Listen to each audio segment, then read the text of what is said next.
मेरे प्रिय भाई और बहनों, प्रभु यीशु मसीह में आप सभी को जय मसीह की।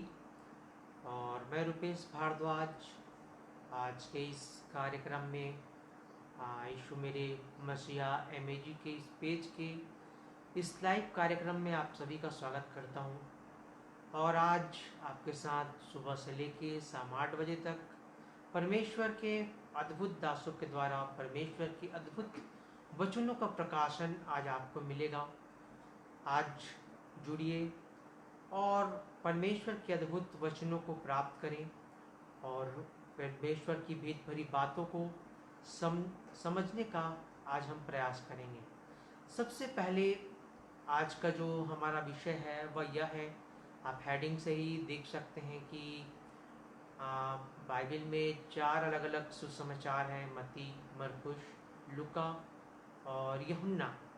और चारों सुसमाचार की ज़रूरत बाइबल में क्यों है? क्योंकि सारे सुसमाचार में कहानी सिर्फ यीशु मसीह के विषय में ही दिया गया है, तो उसके लिए चारों सुसमाचार की आवश्यकता क्यों है? तो आज सबसे पहले मेरे साथ एक वचन को खोल लें। आज लूका 1 अध्याय उसका 1 पद से लेकर 3 पद तक हम पढ़ेंगे।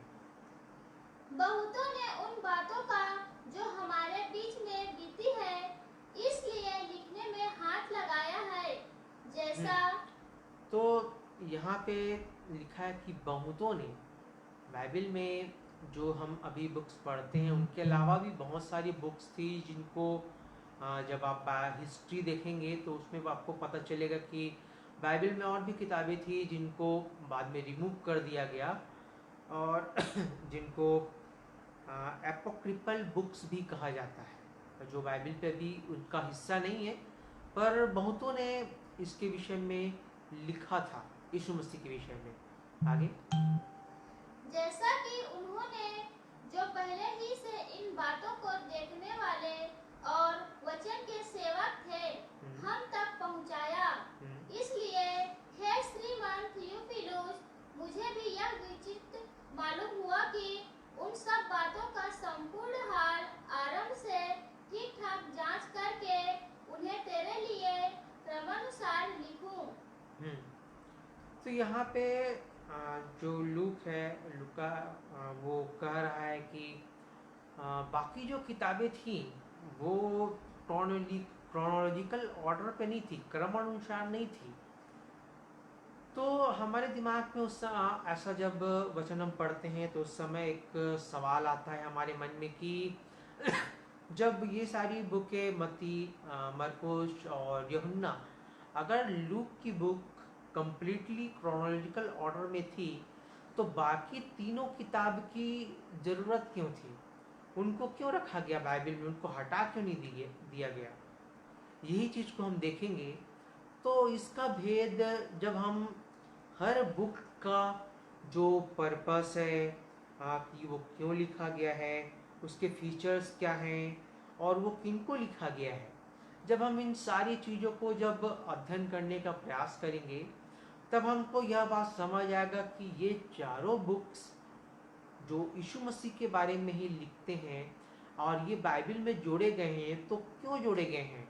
चारों सुसमाचार की आवश्यकता बाइबल में क्यों है और इसे क्यों रखा गया? अगर लूक की बुक क्रोनोलॉजिकल ऑर्डर पे है तो बाकी बुक्स की आवश्यकता क्यों है?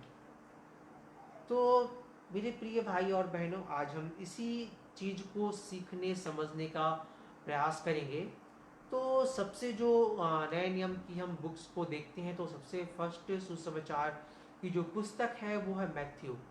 तो मत्ती की पुस्तक, तो मत्ती की जो पुस्तक है वह जो लिखने का उसका उद्देश्य है या उसका जो पर्पस है वह यह था कि यीशु को मसीहा करके प्रूव करना, या यीशु ही मसीहा है यह प्रूव करना और यीशु ही अनंत राजा है यह बताना कि पर्पस से ये मत्ती की जो पुस्तक थी वो लिखी गई थी। और इसका जो ऑथर था, जो लेखक था, वो मत्ती था, जो लेवी के नाम से भी जाना जाता है, और यह एक चुंगी लेने वाला था। और ये लिखा किन के लिए गया था स्पेशली? जो मैथ्यू था वो स्पेशली जो मती की बुक है वो स्पेशली ज्यूस के लिए लिखी गई थी, यहूदियों के लिए लिखी गई थी। और इसका जो लिखने का जो समय था वो 60 AD टू 65 AD के बीच में लिखी गई है। और इसके जो स्पेशल फीचर्स हैं, स्पेशल जो ये बुक है मती की, ये यहूदियों के लिए ही स्पेशली लिखा गया था। और यहाँ जो इसके स्पेशल जो फीचर्स हैं इस बुक के, कुछ उस स्पेशल जो बातें हैं वह कुछ इस प्रकार से है कि ये जो बुक है वो उसे जो इस जो लैंग्वेज पे लिखा गया है जिस प्रकार से, उसे मैसैनिक लैंग्वेज कहा जाता है। और उसके बाद इसमें कई बार जब मती की हम पुस्तक पढ़ते हैं तो दाऊद की संतान करके इस्तेमाल किया गया है, क्योंकि इस बुक्स में पुराने नियम से बहुत ज़्यादा रिफरेंस लिए गए हैं। और जैसे कि उदाहरण के लिए देखें तो इसमें मती की जो पुस्तक है वो 53 कोट्स है पुराने नियम से, और 76 रेफरेंस है पुराने नियम से। और ये जो बुक है मती की, ये एकदम से क्रमानुसार नहीं लिखा गया है, it's not in chronological order, but ये जो और इसकी जो इसका स्पेशल जो उद्देश्य ही है कि यीशु को मसीहा प्रूव करना, गवाह के साथ यीशु को मसीहा प्रूव करना। क्योंकि उस समय के जो यहूदी थे उसमें से कुछ यहूदी बिलीवर थे और कुछ यहूदी यह मानते नहीं थे, उनके मन में शंका थी कि यही आने वाला मसीहा है कि नहीं। तो इसी शक को दूर करने के लिए ये मती की पुस्तक स्पेशली ज्यूस के लिए लिखी गई थी, या उनके लिए भी लिखी गई है आज के डेट पे जो ज्यूस मेंटेलिटी के हैं।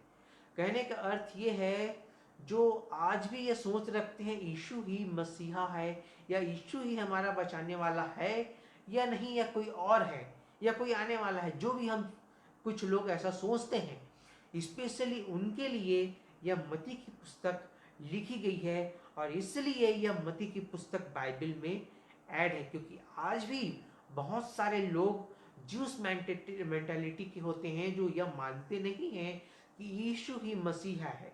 यह मती की पुस्तक सिर्फ उन्हीं के लिए है जिनकी उस तरह की मानसिकता है, उस तरह की मेंटालिटी है कि मानने को वो तैयार नहीं कि यह यीशु ही मसीहा है और वही ही हमारा बचाने वाला है। तो मेरे दोस्तों, ये जो मती की पुस्तक है इसके लिखने के पीछे यही कारण है, यही कारण जिसकी वजह से यह पहली पुस्तक बाइबल में जोड़ी गई। दूसरी जो बुक है वह मरकुस की है। मरकुस की जो पुस्तक है वह पर्पस, उसका लिखने का उद्देश्य यह है कि यीशु की पर्सनालिटी की, कि यीशु एक व्यक्ति है, और दूसरा यीशु मसीह के कार्य के बारे में, तीसरा यीशु मसीह की शिक्षाओं के विषय में इस बताने के लिए इस पुस्तक को लिखी गई है। वह एक व्यक्ति और उसके कार्य और उसकी शिक्षा को बताने के उद्देश्य से यह जो मरकुस की किताब है वह लिखी गई। दूसरा, यह जिसका जो लेखक है, जो ऑथर है, वो जॉन मार्क है, जो यूहन्ना मरकुस है। और यह बहुत अद्भुत, आपको एक बात बताता हूँ कि जो जॉन मार्क है, जो मरकुस की किताब लिखा है, वह यीशु मसीह के 12 चेलों में से नहीं था। यह जो जॉन मार्क है ये यरूशलेम की जो मरियम थी उसका पुत्र है, और बरनबास का यह चचेरा भाई है। और ये जो है, जो पौलुस का जब प्रथम मिशनरी यात्रा हुई थी उसमें ये उसका साथी था। इसके विषय में हम देख सकते हैं, आप, मैं अभी पढ़वा नहीं रहा हूँ, आप इसे अपने बाइबल खोल के आराम से पढ़ लीजिएगा। प्रेरितों के काम 13 का 13। जब यहाँ हम पढ़ेंगे तो कई जगह यूहन्ना दिया है, कई बाइबल के इंग्लिश वर्जन पे यहाँ पे कई जगह मार्क यूज हुआ है, मगर इसका जो कंप्लीट नेम था वह जॉन मार्क था। तो इसीलिए कई ट्रांसलेशंस पे बाइबल के इसमें अलग अलग वर्ड्स इस्तेमाल किए हैं। तो इसकी में कंफ्यूज होने की आपको ज़रूरत नहीं है। और यह जो पुस्तक थी, जो मरकुस की पुस्तक थी, ये स्पेशली रोम के लोगों के लिए लिखा गया है। और यह जो मरकुस की किताब है, इसको लिखने का समय AD 55 टू AD 65 के बीच पे यह किताब लिखी गई है। जो बाइबल के स्कॉलर्स हैं वो ये सारे डेट्स मेंशन किए हुए हैं, और वो ये मानते हैं जो स्कॉलर्स बाइबल के कि AD 55 टू AD 65 के बीच में यह किताब लिखी गई है। और इस किताब के कुछ स्पेशल जो फीचर्स हैं, कुछ अद्भुत बातें हैं, वह कुछ इस प्रकार से हैं कि ये जो बुक है, जो मत्ती की जो बुक है, ये कॉमन लैंग्वेज पे लिखी गई थी उस समय की, कि सबको यह बात समझ आ जाए और ज़्यादा से ज़्यादा लोगों तक और जल्द से जल्द पहुंच सके, इसीलिए कॉमन लैंग्वेज पे लिखी गई थी। दूसरा, उस समय जो रोम था, ये रोम जो उस समय का जो रोम था, वो कुछ चीज़ों के लिए बहुत ज़्यादा फेमस था। वो उनके बहुत अच्छे ट्रांसपोर्टेशन सिस्टम के लिए और बहुत अच्छे कम्युनिकेशन सिस्टम के लिए। तो जब हम इसका मरकुस का पहला अध्याय जब पढ़ते हैं तो वहाँ तुरंत शब्द बहुत बार इस्तेमाल किया गया है। और जब हम इसको बहुत बार इस्तेमाल किया गया है तुरंत, क्योंकि उस समय का जो रोम का कम्युनिकेशन सिस्टम था वो बहुत एडवांस था, बहुत फास्ट था, तुरंत। और उनका जो एक्सपोर्ट ट्रांसपोर्टेशन सिस्टम था वो भी बहुत फास्ट था, तुरंत। तो ये जो मरकुस की पुस्तक है वह उनके लिए है जिनको तुरंत चाहिए, तुरंत एकदम जो फास्ट रहना चाहते हैं, जो तुरंत जानना चाहते हैं, उनके लिए विशेष करके यह मरकुस की किताब लिखी गई है। उसके बाद कि मतलब उस कहने का अर्थ ही मेरा ये है कि उस समय का जब कम्युनिकेशन सिस्टम फास्ट था और ट्रांसपोर्टेशन कम्युनिकेशन सिस्टम रोम का फास्ट होने की वजह से प्रभु यीशु मसीह का वचन कॉमन लैंग्वेज पे लिख के बहुत ज़्यादा लोगों तक तुरंत पहुंच सके, इसीलिए ये मरकुस की किताब उस समय लिखी गई थी। और उसके बाद जो अगला किताब है वह लूका की किताब है। और लूका का किताब का लिखने का जो मेन पर्पस था, जो मेन उसका उद्देश्य था, वह यही था कि वह एक समय में यीशु को मनुष्य और उसी समय में यीशु को बचाने वाला के रूप में प्रकट करता है। एक ही समय पे यीशु को एक मनुष्य और उसी समय यीशु को एक बचाने वाले के रूप में प्रकट करता है ये ल्यूक की बुक। और जब हम इसके बारे में और अच्छे से जानेंगे तो जो इसका जो लेखक था, जो इसका राइटर, जो इसका ऑथर था, वह लूक था। और लूक जो था वो अन्य जाति में से विश्वासी व्यक्ति था। और लूक अन्य जाति में विश्वासी व्यक्ति के साथ एक ग्रीक डॉक्टर भी था। ग्रीक डॉक्टर कहने से उस समय का जो ग्रीक का जो वो था, जो एजुकेशन और जो हर फील्ड में वो एक्स्ट्रा एडवांस थे। कहने के मतलब ये बहुत उस समय की सभ्यताओं में बहुत प्रचलित सभ्यता थी ग्रीक। तो उसमें ग्रीक में ये एक डॉक्टर था। और उसके बाद जब हम इसको देखना चाहें कि जो लूक था वो डॉक्टर था, ये आप पढ़ सकते हैं बाइबल में कुलुसियों 4 अध्याय उसके 14 पद को जब हम पढ़ेंगे तो यहाँ आपको समझ आ जाएगा कि जो ल्यूक था वह एक ग्रीक डॉक्टर था, और पूरे नए नियम में अन्य जातियों में से जो लेखक था वह एक ल्यूक था। और उसके बाद लूक जो था वह पौलुस का बहुत अच्छा साथी और दोस्त था। और पौलुस के विषय में तो हम सब जानते ही हैं कि एक बात है जो अक्सर पौलुस के विषय में बोला जाता है, या हम सुनने को मिल जाता है पौलुस के विषय में कि पौलुस को लिखा है बाइबल में कि पौलुस को एक कांटा चुभाया गया है, और उसको शैतान से भूसे पड़े करके लिखा गया है। और तो बहुत लोगों को इसमें एक सवाल आता है, सवाल यह आता है कि उसके जीवन में क्या अभी भी कुछ पाप रह गया था जिसकी वजह से ये सारी चीजें उसके जीवन पे हो रही थी। नहीं मेरे दोस्तों, उसके जीवन में किसी प्रकार का उस समय पाप नहीं था, क्योंकि हम जब रोमियो 7 अध्याय से लेकर रोमियो 8 अध्याय के 2 पद तक जब हम पढ़ेंगे तो हमको समझ आएगा कि जो पॉल था वो कंप्लीटली अनुग्रह के द्वारा पाप से पूरी तरीके से फ्री हो चुका था, और पूरी तरीके से वह स्वतंत्र हो सका था। और लिखा है कि उसे एक मॉडल के रूप में बनाया गया। तो मेरे दोस्तों वह कंप्लीटली यहाँ पे पाप से फ्री हो चुका था। मगर लोगों के मन में ऐसा सवाल आता है कई बार, पर ऐसा नहीं है।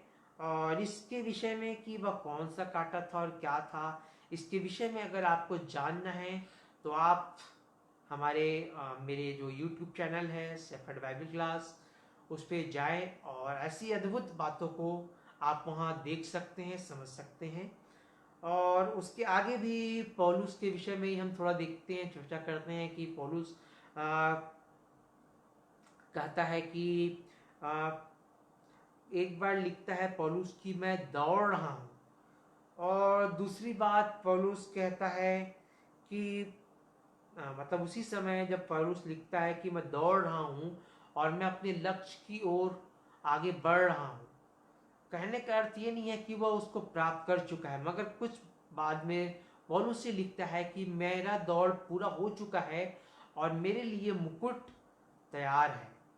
कहने का अर्थ यह है कि एक जो समय था जिसमें जो पौलुस दौड़ में था, आज हम सब मसीही दौड़ में हैं, पर इस दौड़ में हमारा जो रोकने वाला है, जब व्यक्ति दौड़ना शुरू करता है तो उसके जीवन में कई प्रकार की बाधाएं आती हैं, और उसे रोकने के लिए भी बहुत सारी चीज़ें आती है। जब हम दौड़ लगाते हैं तो नॉर्मली एक व्यक्ति जब दौड़ लगाता है तो उसको रोकने के लिए या तो रास्ते के गड्ढे पे रुकता है वो, या प्राकृतिक आपदा की वजह से रुकता है, या मतलब बहुत सारे कारण है, या कि व्यक्ति को देख के रुकता है। बहुत सारे कारण हैं जिसकी वजह से जब एक आदमी दौड़ना शुरू करता है तो उसके किसी न कारण बस उसको रुकना पड़ जाता है, जिसमें हमारा सबसे बड़ा जो रोकने वाला है वह है डेविल, शैतान।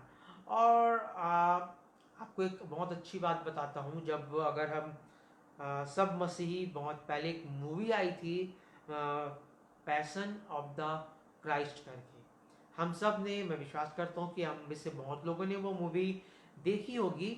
और उसमें जब हम शुरू में देखते हैं तो शुरू में सबसे पहले तो यीशु मसीह अपने अंतिम रात पे सबसे पहले शाम को वह भोजन करते हैं।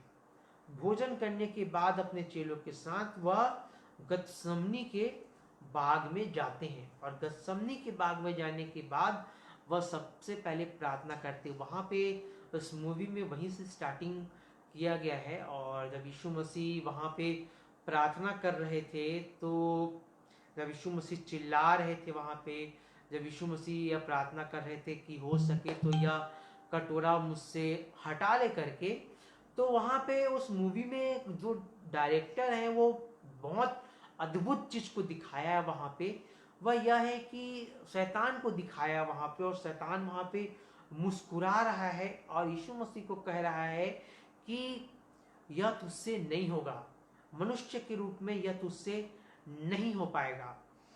तो मेरे दोस्तों, इसी प्रकार से जब हम अपने जीवन में, आत्मिक जीवन में जब दौड़ना शुरू करते हैं, तो कई बार यह शैतान जो है, इसने यीशु मसीह को यहाँ पे इस चीज़ के लिए नहीं छोड़ा, तो हम एक आम मनुष्य को यह नहीं छोड़ने वाला। तो यहाँ पे जब हम इसके विषय में अच्छे से जान देखेंगे, तो शैतान, हम जब दौड़ना शुरू करते हैं तो शैतान हमको कई बार रोकता है। वह कहता है कि यह तुझसे नहीं होगा, वह कहता है कि बाइबल पढ़ना तुझसे नहीं होगा, कंप्लीटली पाप से रहित जीवन ये तुझसे नहीं होगा, ये एक मनुष्य से नहीं हो सकता। ऐसा जब हमारे जीवन में शैतान कई प्रकार की चीज़ों को डालता है, वह सबसे पहले यही चीज़ डालता है जब हम आत्मिक जीवन में आगे बढ़ने का प्रयास करते हैं, तो सबसे पहले हमारे जीवन में यही चीज़ को डालता है कि यह तुझसे नहीं होगा। और इस प्रकार से शैतान कई मसीहों को आगे बढ़ने से रोक देता है, दौड़ में, आत्मिक जीवन के दौड़ पे दौड़ने से हमको रोक देता है। आगे हम देखते हैं कि यह जो लूकी की पुस्तक है वह किसके लिए लिखी गई थी। जब हम इसी में जब पढ़ रहे थे 3 पे, लूका 1 अध्याय उसके 1 से 3 पे, तो यहाँ पे थियोफिलुस को इसने लिखा। यहाँ दो लोगों के बीच में बात होता है, जो लूका और थियोफिलुस के। थियोफिलुस का अर्थ होता है मेरे दोस्तों वन हु लव गॉड, एक व्यक्ति जो परमेश्वर से प्रेम करता है। और थियोफिलुस जो था वो भी अन्य जाति से था, वो भी जेंटाइल था लूक की तरह। लूक अपने एक अन्य जाति भाई को इस चीज को लिख रहा है, क्योंकि ये जो थियोफिलुस को इसने ये शब्द इस्तेमाल किया कि मैंने इस बुक को क्रोनोलॉजिकल ऑर्डर पे लिखा है, क्रमानुसार लिखा है, क्योंकि ये जो थियोफिलुस था ये भी एक लिटरेट अन्य जाति था, एक लिटरेट जेंटाइल था। और लिटरेट जेंटाइल की वजह से उसे बहुत सारी चीज़ों को ऑर्डर में जानने में अच्छा लगता था, एक क्रम में जानना अच्छा लगता था। और अन्य जाति की हम बात करें तो ये थियोफिलुस तो था, ये परमेश्वर का खोजने वाला था, परमेश्वर को ये अंदर से सीकर, ये गॉड का सीकर था। मगर हम एक चीज़ आपको बहुत अच्छी बात बताता हूँ कि हम जहाँ रहते हैं भारत देश पे, इंडिया पे, और इंडिया पे नॉर्मली हमारे बीच में भी अन्य जाति रहते हैं, हिंदू रहते हैं। पर एक चीज़ आपको मैं बताता हूँ, ये जो थियोफिलुस था ये जेंटाइल था, ये अन्य जाति था। मगर हम कई बार अन्य जाति को अविश्वासी बोल देते हैं, पर ये अन्य जाति अविश्वासी नहीं होते मेरे दोस्तों। आपको उदाहरण बताता हूँ, जो हाँ हम इंडिया पे रहते हैं, और इंडिया पे जो हमारे आसपास जो रहते हैं वो 90% हिंदू ही हैं। और हिंदू के जो अगर हम हिस्ट्री देखें तो ये जो आर्यंस थे, जो आर्यंस सब, जब इसका हिस्ट्री हम खोलेंगे तो आर्यंस एशिया माइनर्स पर ट्रैवल कर रहे थे, और ट्रैवल करते करते वो सिंधु नदी के बगल में जाके बस गए, और वहाँ से उन्होंने इंडिया में एंट्री की। और उसके बाद यहाँ ये, और सिंधु नदी की वजह से ये हिंदू नाम आया। और ये भी प्रॉपर इंडिया के नहीं है। जब क्रिश्चियंस की बात आती है तो बहुत सारे लोग बोलते हैं कि ये विदेशी धर्म है, तो मैं उन्हें बताना चाहूँगा कि सबसे पहले तो वो भी विदेशी हैं। अगर उनका भी हिस्ट्री अगर खोला जाए तो वो भी बाहर से ही इंडिया पे आए हैं। और उसके बाद जब हम इनके विषय में देखेंगे तो ये परमेश्वर के बहुत खोजी हैं, और ये भी विश्वासी हैं, क्योंकि जब आर्यंस का जो इनके बुक्स हैं हिंदूज के, उनको जब हम उनकी स्क्रिप्चर्स को जब हम पढ़ेंगे तो वहाँ इनकी स्क्रिप्चर्स में एक वर्ड इस्तेमाल किया गया है, पितरमा पिता मतलब पिताओं का पिता। और ये शब्द भी मतलब ये भी विश्वास करते हैं कि हमारा एक पिता है, जिस प्रकार से हम क्रिश्चियन के ये भी गॉड पे बिलीव करने वाले लोग हैं। और इनके में भी एक मतलब आर्यंस का जो एक प्रेयर है, बहुत अच्छा प्रेयर है, 3 लाइन करते हैं ये। जैसे कि उदाहरण बताना चाहूँगा मैं आपको, इसमें ये प्रेयर करते हैं तमसो माँ ज्योतिर्गमय और मृत्युर्मा अमृतम गमय। कहने का अर्थ ये है, तमसो माँ ज्योतिर मतलब हमको अंधकार से ज्योति की ओर ले चलो। ये भी वो परमेश्वर से एक तरीके से प्रार्थना है। और मृत्युर्मय अमृतम कहने से गमय, इसका अर्थ ये है कि मृत्यु से मुझे अनंत जीवन पे ले चलो। ये उनकी एक प्रार्थना है। और शायद ऐसी प्रार्थना हम क्रिश्चियंस में भी बहुत कम लोग करते हैं कि हम मृत्यु पे हैं, हमको अनंत जीवन की ओर ले चले, कि हम अंधकार में हैं, हमको ज्योति करें। ये उनकी एक परफेक्ट प्रेयर है उनके पिता के लिए। वो भी एक बिलीवर हैं, मगर इन पे का हम चाहे वो क्रिश्चियंस हो, चाहे वो हिंदू हो, या जो भी धर्म के हो, उनमें एक बहुत वीक पॉइंट है या नेगेटिव पॉइंट है। वह ये है कि उनको उनकी स्क्रिप्चर्स में इंटरेस्ट नहीं है, और क्रिश्चियंस को क्रिश्चियन की स्क्रिप्चर में इंटरेस्ट नहीं है। उनको उनकी बुक्स पढ़ना पसंद नहीं है, और हमको हमारी बाइबल पढ़ना पसंद नहीं है। हम पढ़ना नहीं चाहते, क्योंकि शैतान हमको बार बार टोकता है कि ये तुमसे नहीं होगा। और ये जो लिखे जाने की ये जो लुका की जो बुक है, वो 60 एडी के आसपास लिखी गई है। और हम भी अगर अपने स्क्रिप्चर्स के बारे में जाने, ऐसा नहीं है कि बाइबल एक परफेक्ट बुक है और इसके अलावा आपको किसी अन्य बुक, किसी अलग डिक्शनरी, बाइबल डिक्शनरी या किसी चीज़ के बारे में मतलब किसी और चीज़ को पढ़ने की आवश्यकता नहीं है। अगर आप एक बहुत अच्छे बाइबल रीडर हैं तो आपको सब चीज़ पता रहेगा। अगर आप एक सच्चे बाइबल रीडर हैं, आप बहुत ध्यान से अगर बाइबल पढ़ते हैं, तो आपको अलग कोई डिक्शनरी की, बाइबल से रिलेटेड और अन्य बुक्स की ज़रूरत नहीं पड़ेगी। मगर मेरे दोस्तों, आपको एक और बात बताना चाहूँगा कि यहाँ पे जब हम अपनी स्क्रिप्चर्स के बारे में जानते हैं, तो बहुत लोगों में बहुत सारी डाउट्स होते हैं। जैसे कि यीशु मसीह के बारे में सबसे पहले बाइबल में कहाँ पे आया, तो बहुत लोगों से अगर ये सवाल पूछते हैं, तो बहुत लोग बोलते हैं, क्रिश्चियंस ही बोलते हैं कि यशाया में आया, कोई मतलब अलग अलग जगह बताते हैं। मगर दोस्तों, बाइबल्स की स्कॉलर्स हैं, वो बताते हैं, या अगर आप बहुत ध्यान से बाइबल पढ़ते हैं तो आपको भी पता होगा कि सबसे पहले यीशु मसीह के बारे में उत्पत्ति 3 अध्याय जेनेसिस चैप्टर 3 पे लिखा गया है, चैप्टर 3 पे बताया गया है। और उसके 400 साल बाद यीशु का नाम आया, जो यीशु के टाइम पे। आप इस चीज़ को खोजिए, और इन सब बातों के विषय में अधिक जानना चाहते हैं तो आप मेरे यूट्यूब चैनल पे आए। और उसके बाद जिस प्रकार से मैंने कहा कि उनके जब हम वो भी बिलीवर्स ही हैं जो हमारे बीच में रहते हैं इस देश में, मगर उनके बीच में जब एक लिटरेट अन्य जाति लिटरेट, एक अगर मान लो आप उदाहरण के लिए एक लिटरेट हिंदू को आप जाके वचन बताओगे, तो वह आपकी बातों को नहीं समझेगा, वो ग्रहण नहीं करेगा। क्यों? क्योंकि उसके पीछे कारण है मेरे दोस्तों, क्योंकि उनको उनकी स्क्रिप्चर्स के बारे में भी पता है, और वो बहुत ज़्यादा पढ़े लिखे हैं। जैसे यहाँ पे थियोफिलस था, लूक था, ये अन्य जाति थे और ये बहुत एजुकेटेड थे।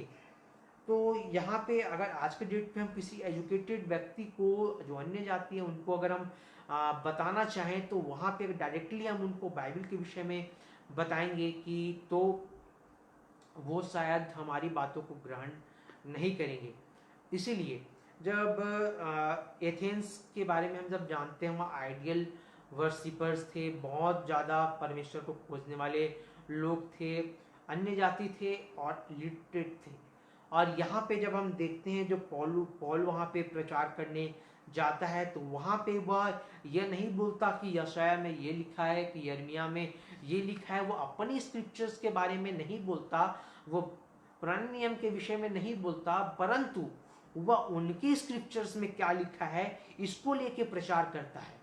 बहुत सारे लोग हैं जो अन्य जाति पे प्रचार करना चाहते हैं, मगर जो पढ़े लिखे अन्य जाति हैं उनको बाइबल समझाना उतना आसान नहीं होता, क्योंकि वो जल्दी से ग्रहण नहीं करते। उसके पीछे कारण यह है कि हम उनको डायरेक्टली बाइबल बताना स्टार्ट कर देते हैं कि यहाँ ये लिखा है, बाइबल ये कहता है, मगर हमको उनको सबसे पहले यही बताना, जिस प्रकार से यहाँ पॉल बता रहा था। पौलुस यहाँ पे जब प्रेरितों के काम 17 अध्याय पे हम पढ़ते हैं तो उन्हें पौलुस ये बता रहा था कि उनके कवियों ने क्या लिखा है, उनकी स्क्रिप्चर्स में क्या लिखा है। जब उनको ये बात बता रहा था तभी उनके बीच में वो प्रचार कर पाया, उनके ग्रहण योग्य वचन उनको बता पाया, तब वो लोग ग्रहण किए। तो मेरे दोस्तों, उसी प्रकार से अगर अन्य जाति और लिटरेट अन्य जाति के बीच में प्रचार करना है तो मूर्ति पूजकों के बीच में प्रचार करना है, और जो लिटरेट हैं, जो पढ़े लिखे हैं, हाई एजुकेशन वाले हैं, उनके बीच में अगर प्रचार करना है तो हमको यह जानना भी आवश्यक है कि उनके धर्म पे क्या लिखा है, उनके बारे में क्या है, उनके कवियों ने क्या बताया है। जब हम ये जानेंगे तो सबसे पहले कोट जब उनको आप बताएं तो उनके स्क्रिप्चर्स पे क्या लिखा है इसको बाइबल से कोट करके बताएं, तभी वह उनके ग्रहण योग्य होगा। तो मेरे दोस्तों, इस प्रकार से प्रचार किया जाता है अन्य जातियों के जो हाईली एजुकेटेड अन्य जातियाँ उनके बीच पे, और जो उनके जो शास्त्री है कहने से उनके बीच में। और ये जो है लूक की बुक, ये स्पेशली जो मूर्ति पूजक हैं, जो अन्य जाति हैं, जो हाई लिटरेट हैं, उनके लिए स्पेशली लिखी गई है। तो हर किताब हम देख रहे हैं मेरे दोस्तों, हर किताब अलग अलग कारण से, अलग अलग वजह से बाइबल में लिखी गई है, और सारी यहाँ चारों सुसमाचार इसीलिए यहाँ बाइबल में मौजूद है। और लुका जो इसके जो स्पेशल फीचर्स हैं लुका के किताब के वह कुछ इस प्रकार हैं। लुका पढ़ा लिखा था ग्रीक लैंग्वेज पे, इसलिए ये वेल ग्रीक लैंग्वेज पे लिखा गया था ल्यूक की बुक। और इसने ज़्यादा बीमारी के विषय में और चंगाई के विषय में इस किताब में हम नहीं पाएंगे, और क्योंकि ये खुद ही डॉक्टर था, मगर इसने कुछ बात बहुत अच्छे से प्रकट किया ल्यूक के बुक में कि यीशु का लोगों के साथ किस प्रकार से कैसा रिलेशन था, और वह कैसे लोगों के साथ फैमिली रिलेशन बनाता था। आज के हम चर्च के लोगों को देखते हैं या कलीसिया में लोगों को देखते हैं, उनका अगर यीशु को मॉडल हम मानते हैं तो हमारा रिलेशन किस प्रकार से है। आज मुझे लगता है कि चर्च भी एक क्लब की तरह बन गया है कि कभी मिल गए तो हेलो हाय, नहीं तो बाकी समय बाय बाय। तो इसी प्रकार से हमको भी अपना जो रिलेशन है वह बहुत अच्छे से बनाना है, और चाहे वो कोई अन्य जाति हो, चाहे हमारे मसीह भाई बहन हो, हमारा जो रिलेशन है सबके साथ वो बहुत अच्छा होना चाहिए। जिस प्रकार से यीशु मसीह ने रिलेशन लोगों के साथ जिस प्रकार से डेवलप किया, और फैमिली रिलेशन जिस प्रकार से डेवलप किया, उसी प्रकार से हम भी अपना दूसरों के साथ एक रिलेशन डेवलप करें, अपने मसीह भाई बहनों के साथ रिलेशन डेवलप करें, और रिलेशनशिप एक फैमिली रिलेशन की तरह रहें। और अगर हम अपने जीवन के अनुभव को टटोलें तो क्या हम उस लायक हैं कि हमारा कलीसिया के साथ एक भाई बहन, एक फैमिली रिलेशन है।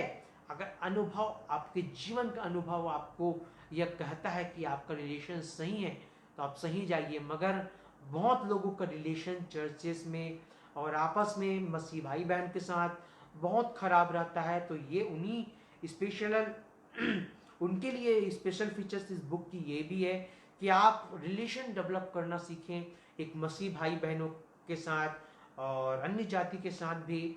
और तभी इसीलिए स्पेशली जो पुस्तक है वो मूर्ति पूजकों और अन्य जातियों के लिए लिखी गई है। और अगला जो किताब है वह यूहन्ना की किताब है, जो चौथी किताब है।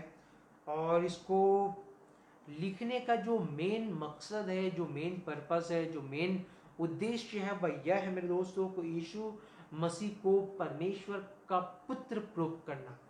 यीशु मसीह ही परमेश्वर का पुत्र है यह साबित करना यूहन्ना की किताब का लिखे जाने का मेन पर्पस था। और इसके साथ यीशु मसीह का जो यीशु पे विश्वास करते और नया जन्म पाते हैं वे परमेश्वर के पुत्र होने का अधिकार और अनंत जीवन प्राप्त करते हैं। यह भी इस किताब का लिखे जाने का उद्देश्य है। कहने का अर्थ यह है साफ भाषाओं में, पहला यह कि यूहन्ना की किताब इसलिए उद्देश्य यह है कि यीशु ही परमेश्वर का पुत्र है। सेकंड इस कि जो यीशु पर विश्वास करते हैं, जो यीशु पर विश्वास करते हैं और जो नया जन्म प्राप्त कर चुके हैं वो ही परमेश्वर के पुत्र होने का अधिकार और अनंत जीवन प्राप्त करते हैं। ये कुछ स्पेशल ये जो इस उद्देश्य है जो यूहन्ना की जो किताब है वह लिखे जाने का। और इसका जो ऑथर है, जो लेखक है वो जॉन द एपोस्टल है और जॉन है।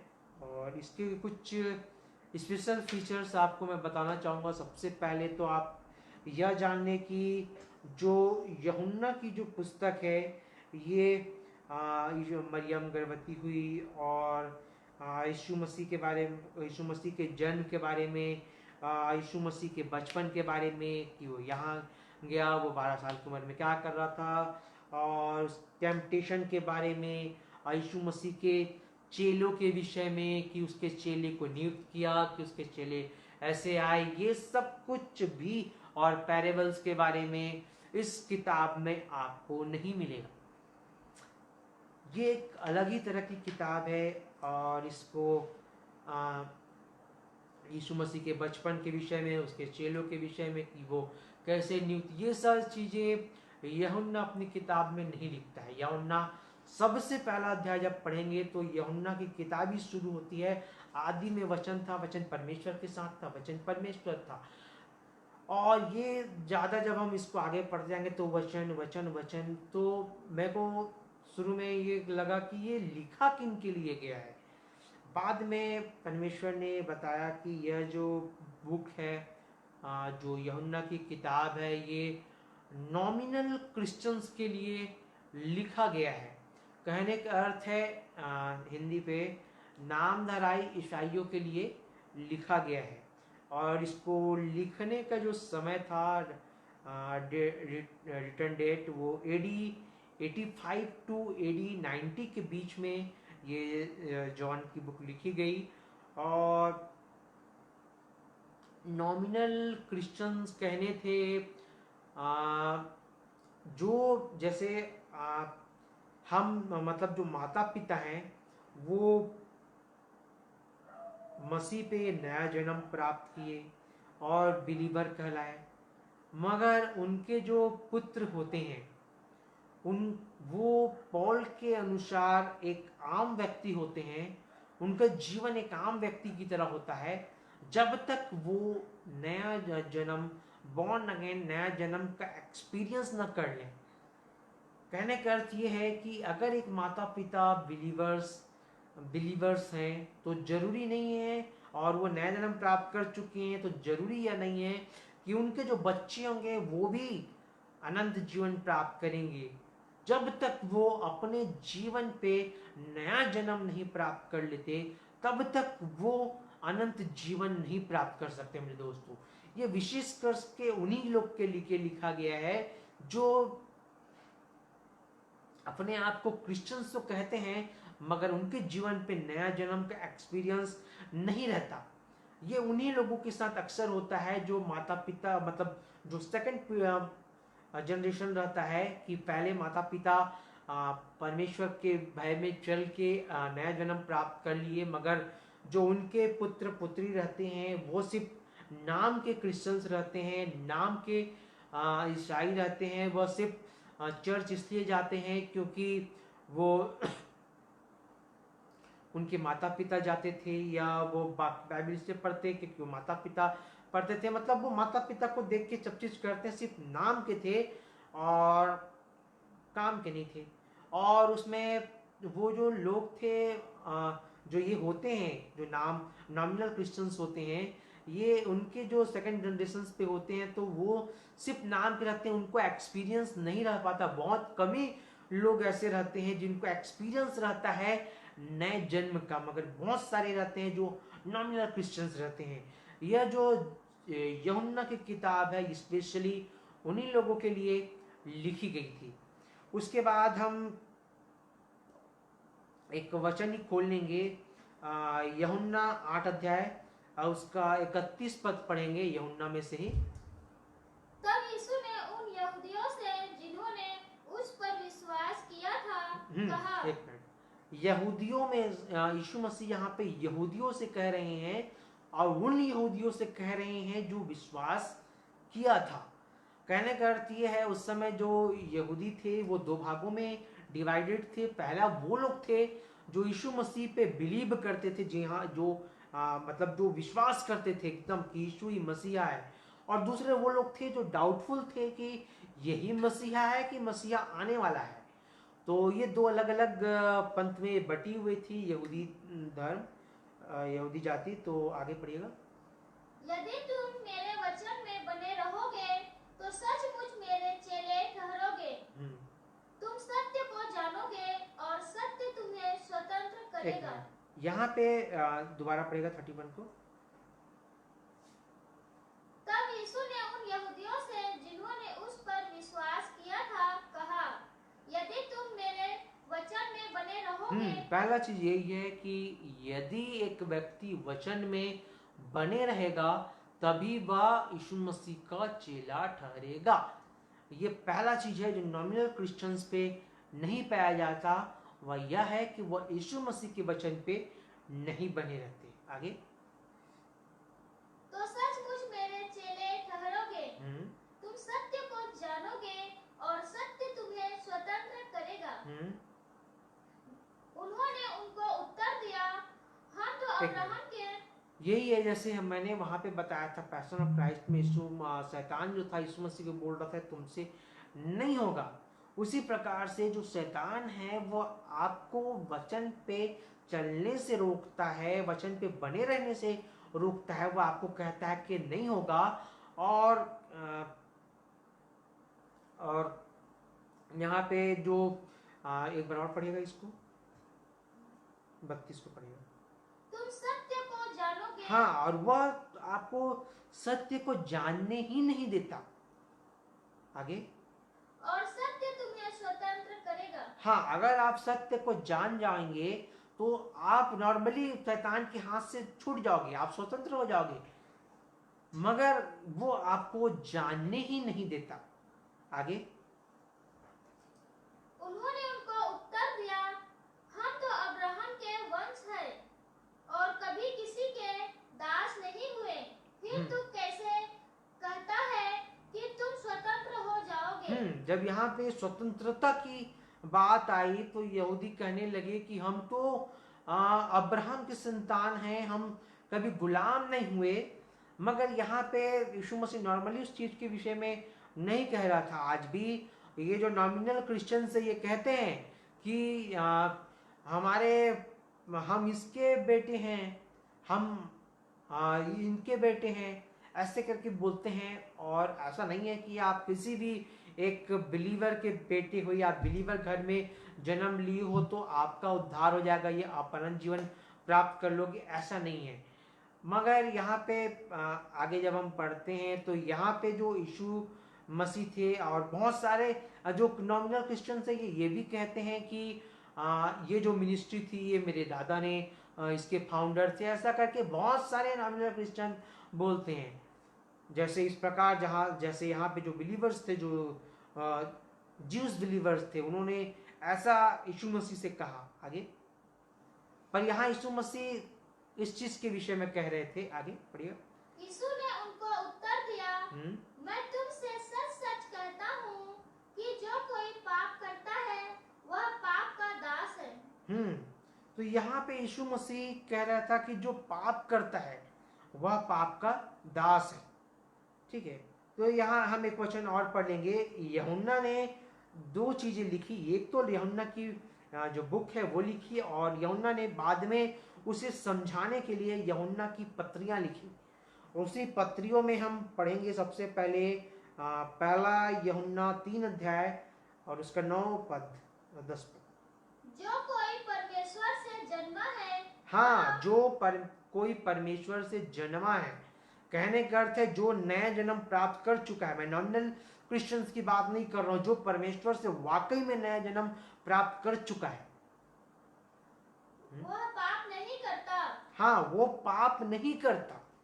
आगे। क्योंकि उसका बीज उनमें बना रहता है हम्म और वह पाप कर ही नहीं सकता।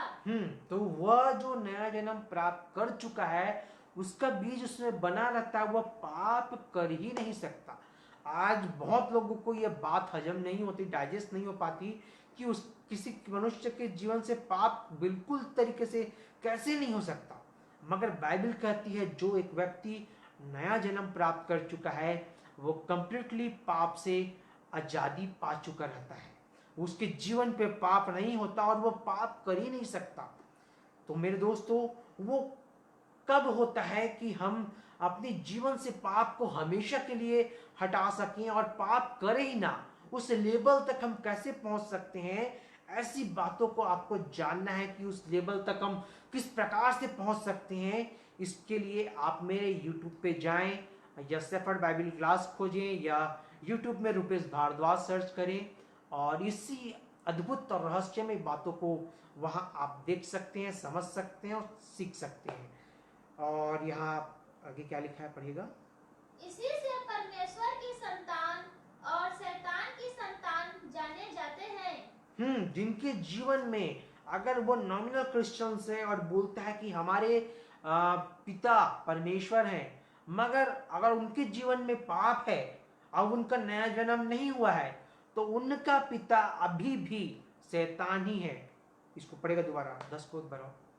इसी से परमेश्वर की संतान और शैतान की संतान जाने जाते हैं।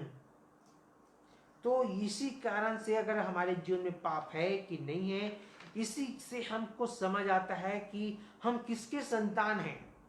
जब यहूदी ये सब बोल रहे थे तो यीशु मसीह ने, जब हम वापस आ जाते हैं उसी पे यूहन्ना 8 अध्याय पे, तो वहां पे 8 का 44 पढ़ेंगे दोबारा, 34, 8 तुम अध्याय का। अपने पिता शैतान से हो। जब ये सब चीजें बात हो गई जूस और यीशु मसीह के बीच में, तो वो समझ नहीं पा रहे थे, तो यीशु मसीह को डायरेक्टली उनको बोलना पड़ा कि तुम अपने पिता शैतान से हो। आगे। और अपने पिता की लालसाओं को पूरा करना चाहते हो। अपने पिता की लालसाओं को पूरा करना चाहते हो। आप बाइबल नहीं पढ़ते हो, वह शैतान की इच्छा है। आप पाप करते हो, वह शैतान की इच्छा है। आप वचन पे मनन नहीं करते, ध्यान नहीं करते, उसे अपने जीवन पे लागू करने का प्रयास नहीं करते, और तो ये सारी चीजें आपके जीवन में उस शैतान की इच्छा को प्रकट करता है। आप उसकी इच्छा के अनुसार चलते हो। जब आप बाइबल नहीं पढ़ते, जब आप पाप करते हो, तो आपका पिता भी शैतान है और आप भी आप अपने पिता शैतान की इच्छाओं को, उसकी लालसाओं को आप अपने जीवन में पूरा करते हो। आगे। वह तो आरंभ से हत्यारा है और सत्य पर स्थिर न रहा। वो सत्य पर बिल्कुल स्थिर नहीं रहता। आगे। क्योंकि सत्य उनमें है ही नहीं। सत्य मेरे दोस्तों शैतान पे बिल्कुल नहीं है। शैतान सिर्फ और सिर्फ झूठ बोलता है। आगे। जब वह झूठ बोलता तो अपने स्वभाव ही से बोलता है, क्योंकि वह झूठा है वरन झूठ का पिता है। वह झूठा है और झूठ का पिता है। आज के डेट में हम छोटी छोटी बातों पे झूठ बोलते हैं और दिन में न जाने कितनी बार झूठ बोलते हैं। और आज के डेट में झूठ बोलने के लिए सबसे बहुत अच्छा चीज है, वह है मोबाइल। मोबाइल कहने से मान लो जैसे माँ बाप पूछते हैं बच्चे से कि तुम फोन लगा के कि कहाँ हो, तो बेटा रहे भले दिल्ली में, पर बोलेगा मैं तो मुंबई में हूँ। ऐसा हाल है आज का ये मोबाइल का। मेरे हिसाब से झूठ बोलने की सबसे अच्छी मशीन है मोबाइल।